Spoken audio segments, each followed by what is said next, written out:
Hi everyone, this is Joshua Johnson. Today I want to take you through creating a Google site.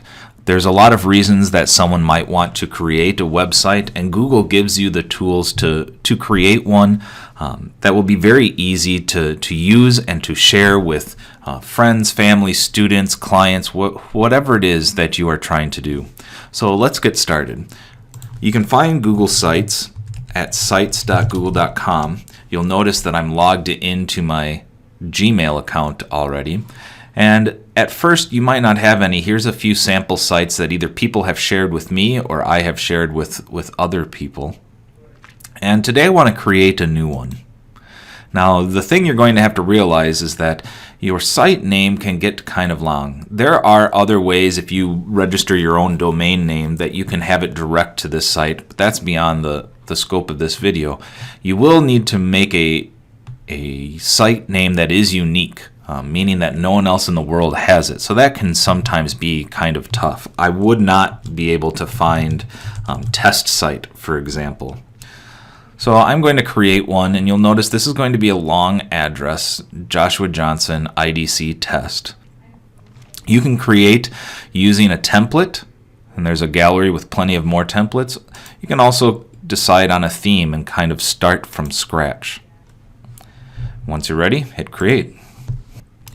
If the site is not available, the name is already taken, it's going to show up here underneath the name your site.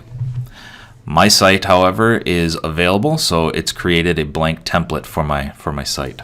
Now that we're in Google Sites, you're going to notice that I have some of the options that I have in a Google document where I can share this thing. I can share it with individual people, where I give them access to the ability to edit this site or view this site. You'll notice that right now the site is public and on the web. I can also change that, meaning that only people I give the link to can see the site. I'm going to simply cancel this and go back to my test site and show you how to create some of the content that you need.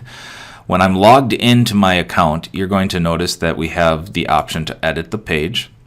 And when you edit the page, it brings up the normal editor that you will typically find in a Google document, or in a lot of what you see is what you get editors. But it allows me to just type in not only the description or the name of the page, but also the content that I want to appear on the page.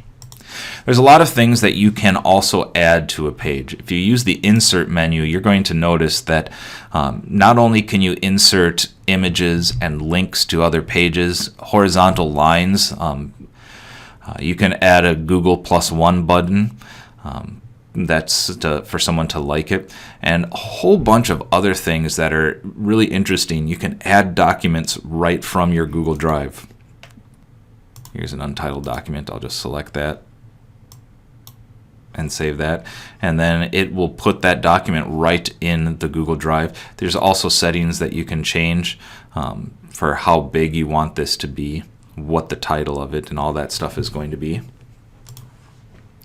Other things that you can insert that are really useful, you can insert YouTube videos by simply knowing the URL or going and searching for the YouTube video and pasting the URL here. You can again change the size. So an example would be there as well.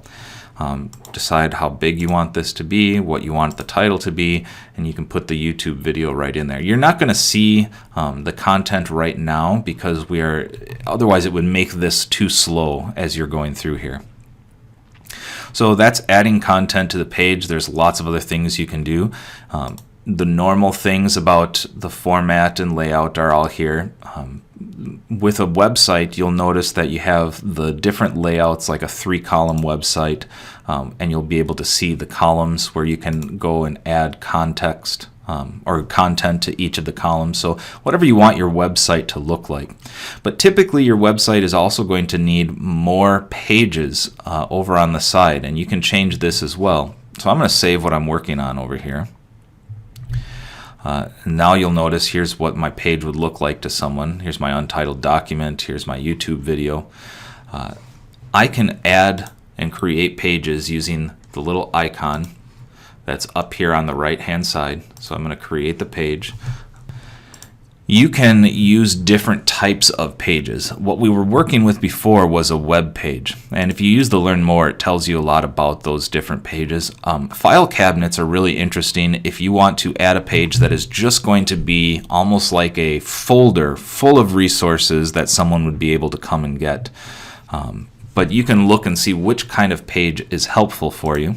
I'm going to create just a regular announcements page, so you can see what that one looks like.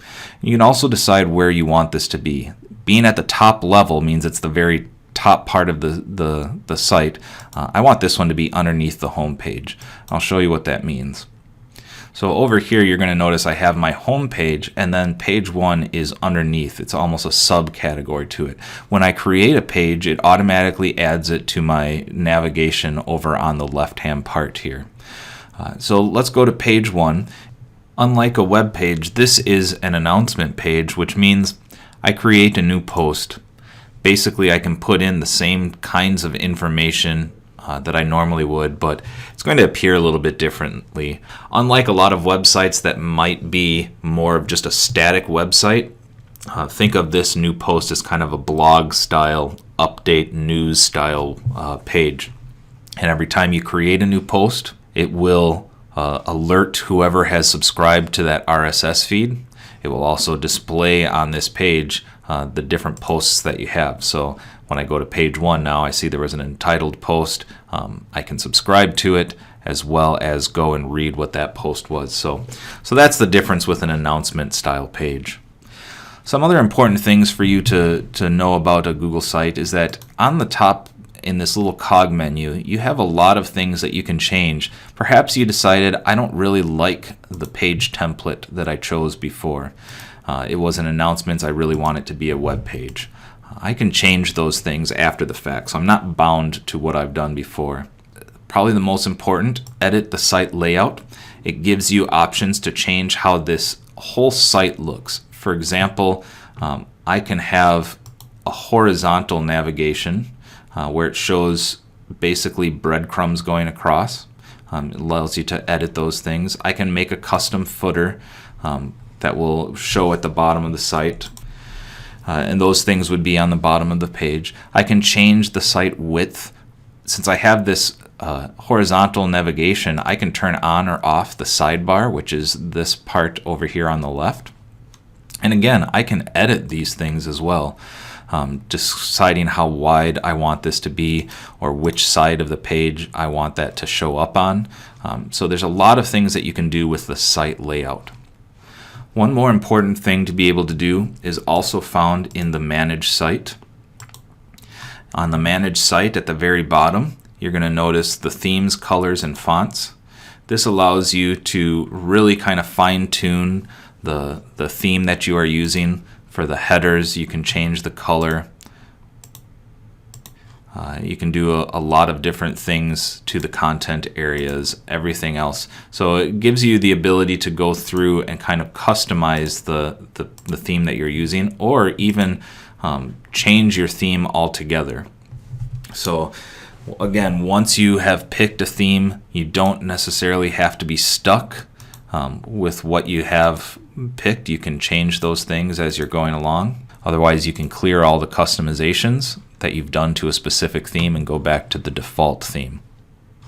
So hopefully that will give you just enough to get started in creating your first websites.